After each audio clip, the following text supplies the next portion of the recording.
मंत्री बन्ना गुप्ता इनके बीच आएंगे और इनसे वार्ता करेंगे। कुछ एक लोग हैं, उनसे बात करने की कोशिश करते हैं।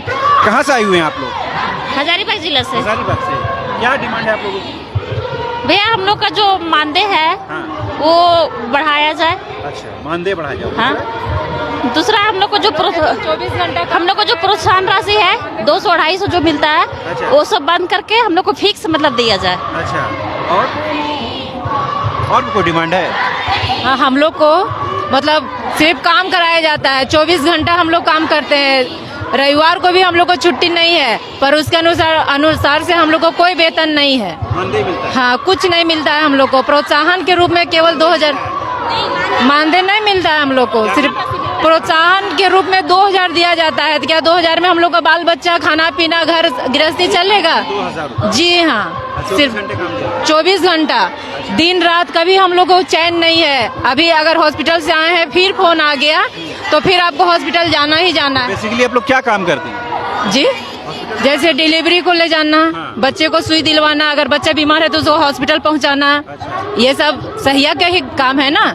तो हम लोग को तो हर काम करना पड़ता है, पर उसके अनुसार मलेरिया, फालेरिया है ना, टीबी का दवा सब हम लोग को करना पड़ता है। हाँ, टीबी। राज्य भर में कितनी संख्या है आपकी? 42,000। 42,000? जी हाँ। सभी को जो प्रोत्साहन राशि 2,000? हाँ जी हाँ, सभी को। आप लोग कह रहे हैं कि उस प्रोत्साहन राशि को बढ़ाया जाए? हाँ, हम लोग को फिक्स वेतन दिया जाए। अच्छा, और दूसरा कोई डिमांड है? इसके अलावा भी कोई? सरकारी कर्मचारी घोषित किया जाए। अच्छा, सरकारी कर्मचारी। हाँ। अब सरकार आपको अपना नहीं मानती है? नहीं। और काम लेती है? हाँ, सिर्फ काम लेती है। अच्छा अच्छा। अभी स्वास्थ्य मंत्री आने वाला, क्या भरोसा है? अब देखिए, आप आएंगे, आते हैं कि नहीं आते हैं, कि फिर हम लोग को इसी तरह 17 तारीख के जैसा फिर हम लोग को मायूस होकर जाना पड़े। अब कब तक बैठेंगी यहाँ पर आप? हम लोग जब तक हम लोग का काम 3 दिन का हम लोग का ये है, 3 दिन का धरना है। आज तीसरा दिन है। जी हाँ, हाँ 3 दिन से हम लोग हैं यहाँ पे। चले जाएंगे आप? हाँ, आज तो जाएंगे, पर अगर नहीं हुआ तो फिर हम लोग आएंगे, हड़ताल फिर से करेंगे। तो काम काज बंद होगा पूरा आप लोगों का? अभी काम चल ही रहा है, अभी बंद नहीं है। काम बंद हो ही नहीं पाता है। आप बोलिए, रुकिए, हम आ रहे हैं आपके पास। आप बोलिए, क्या बोल रही हैं? बोलिए। बोल रहे हैं कि हम लोग को जरिए जच्चा बच्चा में मृत्यु दंड कम हुआ है, पोलियो मुक्त हुआ है अपने भारत में। तो क्या 2000 रुपया में हम लोग करते रहेंगे काम? हम लोग को कहना है कि सरकारी कर्मचारी घोषित करना है बस। अब 20,000 रुपया मांग हम लोग को देना। फिलहाल हम लोग का 20,000 है, सरकारी कर्मचारी घोषित करे। 20,000 दे के देखे, उसमें भी बहुत कम है। जितना हम लोग को काम है ना, 20,000 भी बहुत कम है। अगर रात को 12 बजे, 1 बजे, 2 बजे बिस्तर छोड़ करके हम लोग उठ करके जाते हैं।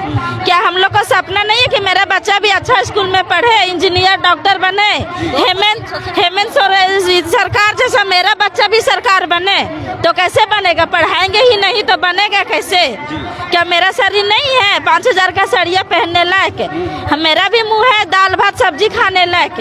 तो 2000 में हम क्या करेंगे? क्या करेंगे 2000 में? सरकार का मेरा तरफ से वही कहना हम लोग सभी दीदी से कि हम लोग को सरकारी कर्मचारी घोषित करना होगा। जो हम लोग फिक्स कर देवे। जो हम लोग को दक्षिणा दे रहा है लड्डू चढ़ाने के लिए, हम लोग को कुछ नहीं चाहिए, बस फिक्स कर देवे बस। तो आपने सुना है, एक जो मूल विषय है वो ये कि इनको सरकारी कर्मचारी घोषित करके फिक्स वेतनमान की डिमांड है। तो लगातार ये नारेबाजी हो रही है। हम चाहेंगे कि और भी लोगों से बातचीत कराई जाए, लेकिन खबर ये है कि बन्ना गुप्ता यहाँ पर पहुँच रहे हैं और कई और भी लोग हैं, उनसे भी बात करने की कोशिश करते हैं और ये जानने की कोशिश करते हैं कि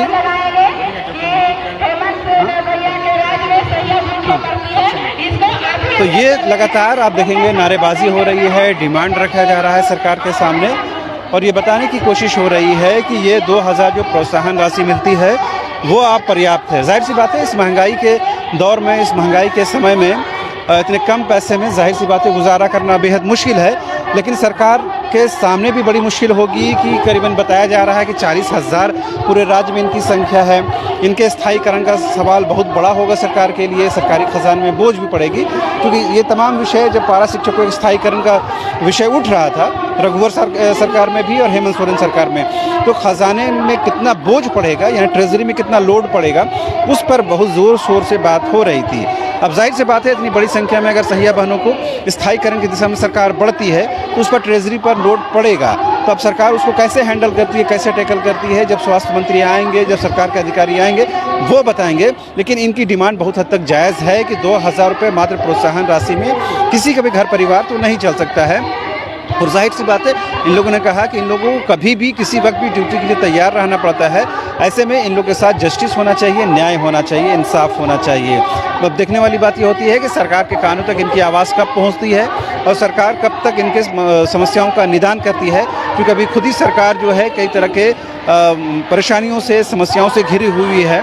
ऐसे में सरकार क्या इनकी समस्याओं का तत्काल प्रभाव से कुछ हल कर पाती है या नहीं कर पाती है, ये देखने वाली बात होगी। हमारी बस कोशिश ये है कि इनकी बातों को सत्ता के गलियारों तक पहुंचाया जाए और वहां से इसका हल निकले, इसकी हम कोशिश कर रहे हैं। फिलहाल मुझे यानी शहनवाज को और कैमरामैन कुणाल को दीजिए इजाज़त। नमस्कार।